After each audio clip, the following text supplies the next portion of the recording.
everybody, and welcome to our guest expert sessions. This is one of the sessions within handling vendor inquiries and also in our sales progression module, because those two elements of the business allow you to be an expert advising your seller, and that's our key role as an estate agent. I'm here with Tim Main. He is one of the business owners and directors of Property Information Products, a great new product that allows your sellers to understand the process about getting legally prepared and what documents they need. We're all going through, hopefully, booming sales pipelines at the moment at the time of recording, and we're looking at our pipelines and thinking we need to get them through on time, we need to make them work. So this idea of getting your seller legally prepared is really key. So I'm going to get Tim to explain to me, so what is the benefit of getting your client, aware of the documents they need as early in the stage, and, talk me through what do they need? Well, at the moment, the process is quite strange that a seller could put their house on the market, the agent takes the instruction, they show people around, they accept an offer, and still nobody really knows what the house consists of and the finer detail of the deal, even though they've now agreed a price. And so you don't buy a second-hand car without checking it out, checking out the logbook and things beforehand. And so what we're proposing is that from now on, we provide the ability for estate agents to open this data room, we call it a PIP Vault, for each property they bring to the market, and seller gets emailed the various forms they're likely to be required, lots of prompts as to the information they might need during the conveyance. If they're going to sell the house, they're going to have to provide this information at some stage. So we believe, why not start on day one of marketing? So, use it to get the instruction, and you can even open these while you're with the client accepting the instruction. The seller is generally enthused and wants to help the process, and often feels fairly left out when the agent disappears, does the details, and there's nothing to do. Where in fact there is a lot to do, because they're going to have to fill these forms in. They're quite dry forms, they're quite big forms, but they can get on with it now on day one. And letting the buyer or potential buyers see this information through a property specific link means that the buyers can do their homework. So when they do accept an offer, they're much more aware of the property they're buying and what's included in the price and what isn't, than not. So talk me through, what documents are we looking at this stage then? In our core documents, yes, there is some reflection of the information people used to get together in a HIP. Now, I don't want to hide, I'm not hiding away from that, but it's presented and done in a very different way, and it's all voluntary.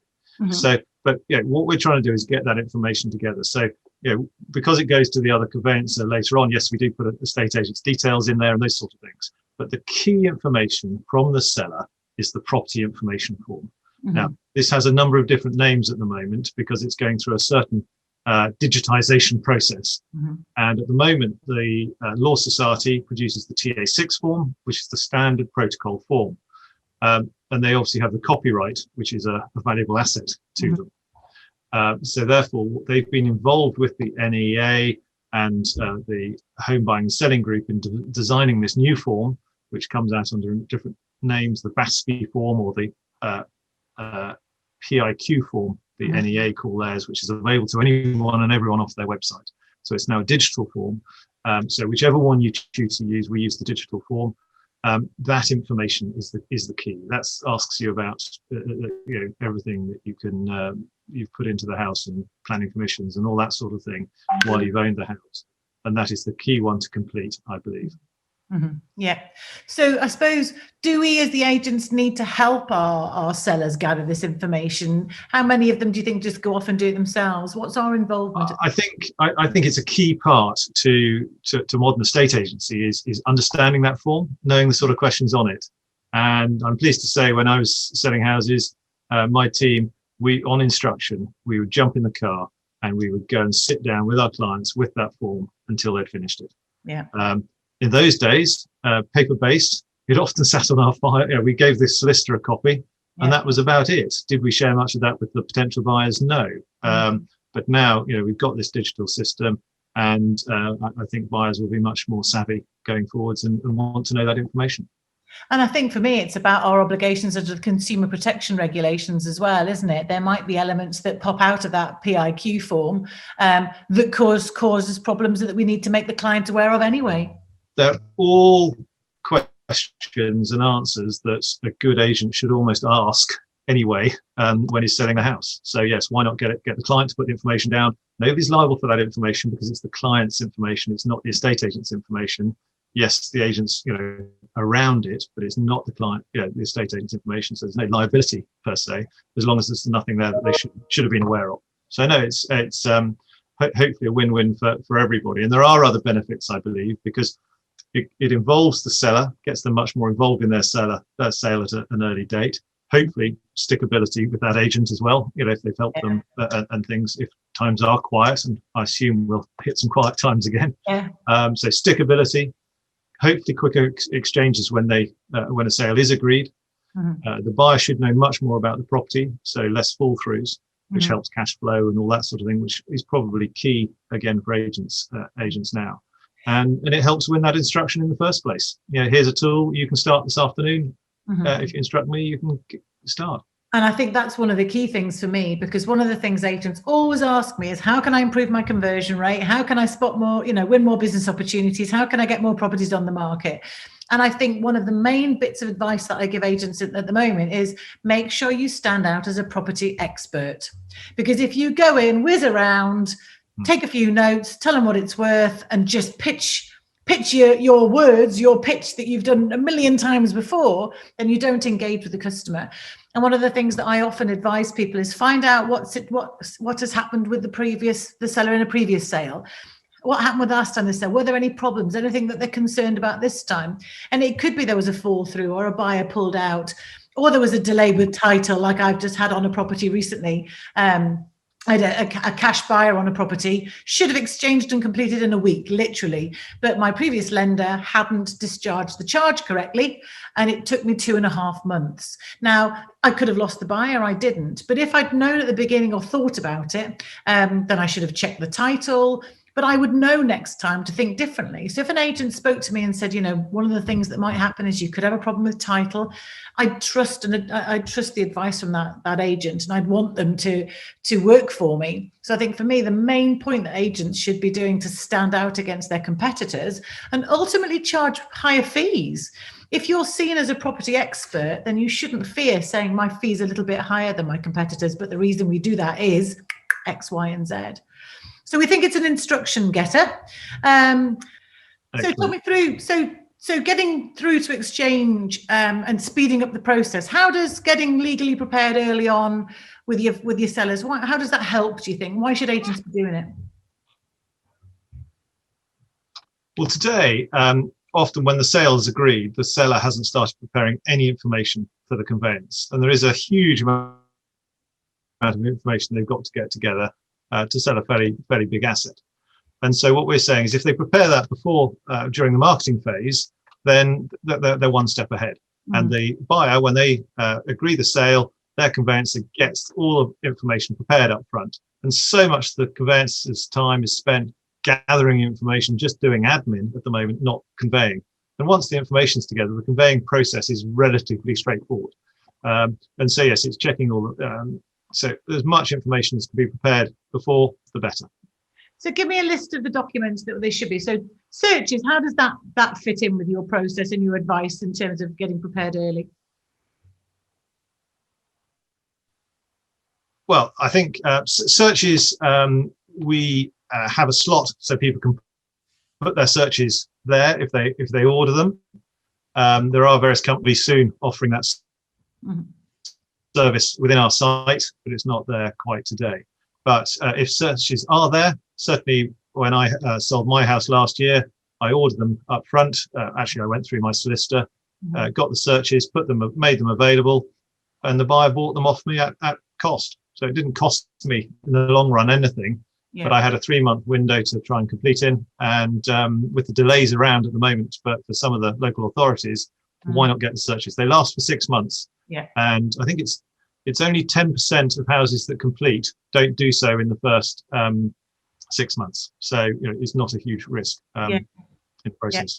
And I think that's key for me, isn't it? It's making sure that the agents are confident in that knowledge, that the searches last 6 months. And you can say to your seller, look, make sure, consider the option of getting your searches early. It might be a few £100s, but that could mean that you save a month's worth of mortgage or a month's worth of rent or whatever it may be in terms of the sale going through quickly.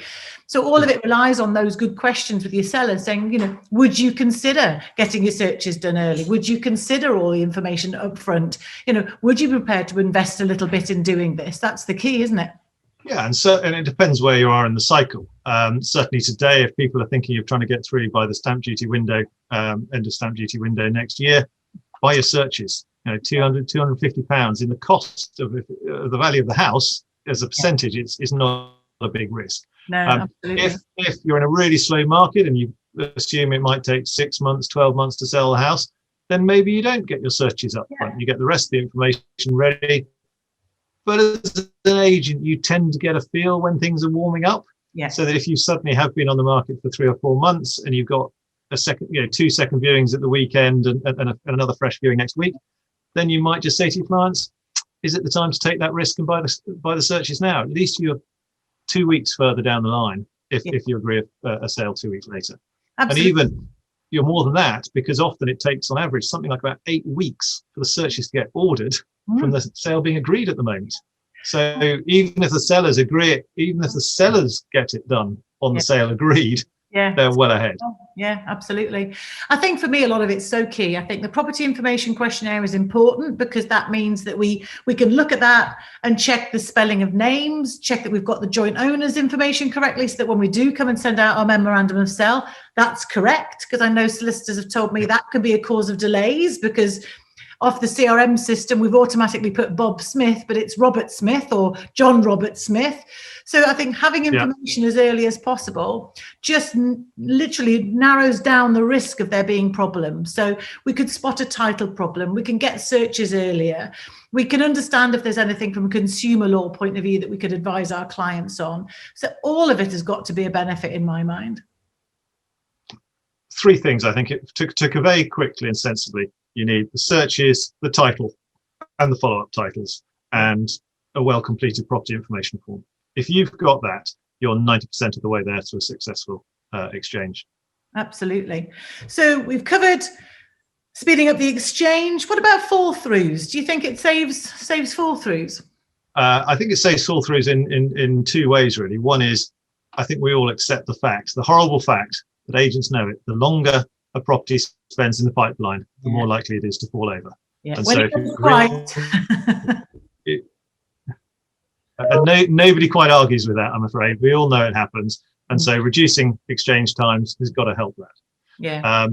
But actually, the fact that the buyer is better informed through this property link, they've looked at this information, they've read the PIQ before their offer is accepted. They know there's a footpath across the back garden. They know whatever the quirks are about that property. They know it's been extended or whatever. Yeah. Then they're more aware of the property. Therefore, there are less surprises, less likely to fall through. Yeah. And I think it's the waste of time. Yeah, these fall throughs are such a waste of time. Yeah, because we don't get paid for them as an agent, do we? You know, I mean, that's the crazy part. We're the only industry where we do loads of work for free, you know, if things don't go through. So no, I think it's really, really useful advice. So I think our summary is think about tools, whether it's the property information products or others that mean that you make it easy for your seller to gather the information together to help speed up the process. It builds a rapport with you and your sellers, as Tim said earlier on. You know, they want to get involved. They want to feel like something's happening and things are moving forward.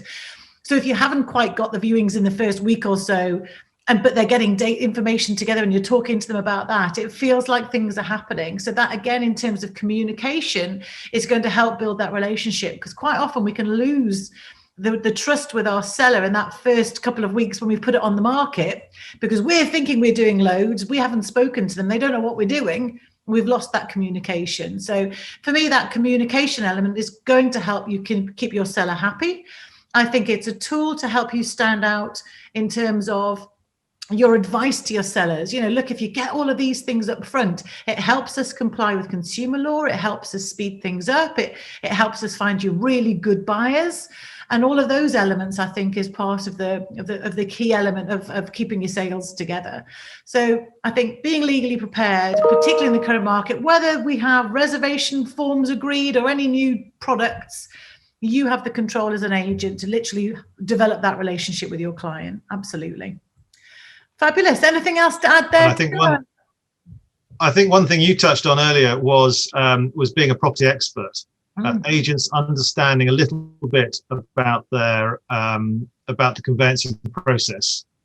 Understand what the solicitor does, what information they got to get, and then passing that back to their client is vital. I'm sure you cover it in your training programs. If in doubt, heaven forbid, I'm sure you've got modules on it. But go and spend an hour with the solicitor you give all the instructions to. And just ask them to talk you through what they do. I think it's vital understanding conveyancing process as an agent. Yeah, I so agree with you, and I think it's so right. Whether it's mortgage or conveyancing, understanding what happens behind the scenes is such a powerful tool in terms of knowledge.